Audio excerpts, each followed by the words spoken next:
Assalamualaikum warahmatullahi wabarakatuh. Perkenalkan, saya Marfa Marcelina Daeng dari Prodi Pendidikan Ekonomi B. Di sini saya akan menyimpulkan materi-materi yang telah kita pelajari dari mata kuliah Teori Ekonomi Makro sebagai proyek UAS dengan dosen pengampu Ibu Cynthia Anissa RPSPD MPDE. Nah, yang pertama di topik 9 ada pendapatan nasional keseimbangan. Pendapatan nasional keseimbangan adalah suatu keinginan masyarakat untuk melakukan pengeluaran pembelanjaan atau pengeluaran untuk pembelian barang dan jasa. Misalnya konsumsi pemerintah, perubahan yang melakukan investasi, serta kegiatan ekspor dan impor. Yang kedua, keseimbangan dua sektor dalam perekonomian. Keseimbangan dua sektor merupakan perekonomian yang terdiri dari rumah tangga konsumen RTK dan perusahaan atau rumah tangga produsen RTP. Yang ketiga ada keseimbangan tiga sektor dalam perekonomian. Perekonomian tiga sektor yakni perekonomian yang terdiri dari sektor-sektor rumah tangga, perusahaan, dan pemerintah. Pada perekonomian tiga sektor ini, hal yang perlu diperhatikan adalah peranan dan pengaruh pemerintah atas kegiatan dalam suatu perekonomian. Yang keempat ada keseimbangan empat sektor dalam perekonomian. Perekonomian empat sektor masuk ke dalam perekonomian terbuka yang memiliki hubungan ekonomi dengan negara lain. Yang selanjutnya ada topik 10, yaitu peranan pemerintah dalam ekonomi makro. Apa itu kewajiban pemerintah? Yaitu suatu keputusan yang dibuat secara sistematik oleh pemerintah dengan maksud dan tujuan tertentu yang menyangkut kepentingan umum. Salah satunya kebijakan ekonomi. Dan ekonomi makro merupakan salah satu jenis kebijakan dalam kebijakan ekonomi ini. Tujuan dibuatnya kebijakan ekonomi.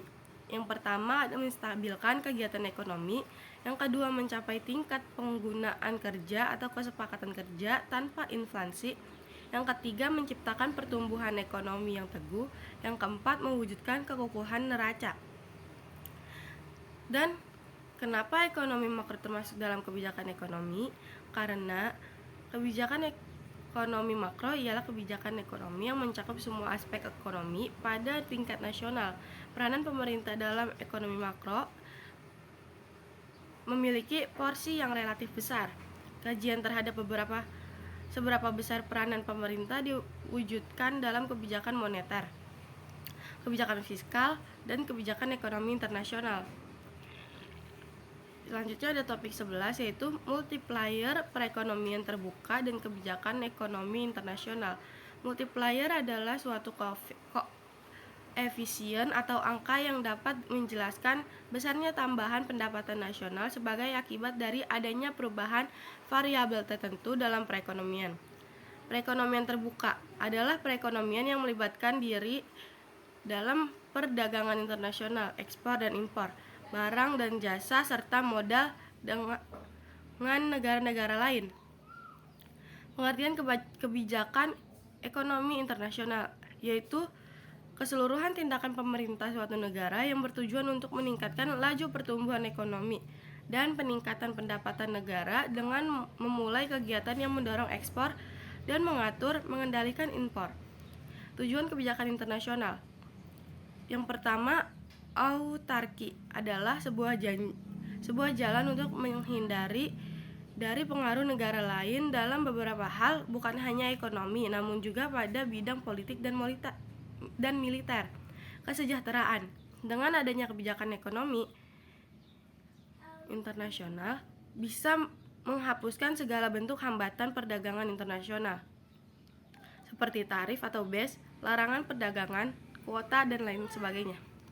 Yang ke-12 ada uang dan bank. Pengertian uang.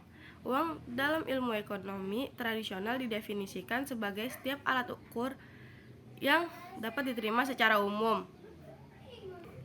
Alat ukur itu dapat berupa benda apapun yang dapat diterima oleh setiap orang di masyarakat dalam proses pertukaran barang dan jasa. Sejarah uang adalah perdagangan yang dilakukan dengan cara tukar-menukar barang. Setelah barter, orang mulai menggunakan alat pembayaran yang disepakati.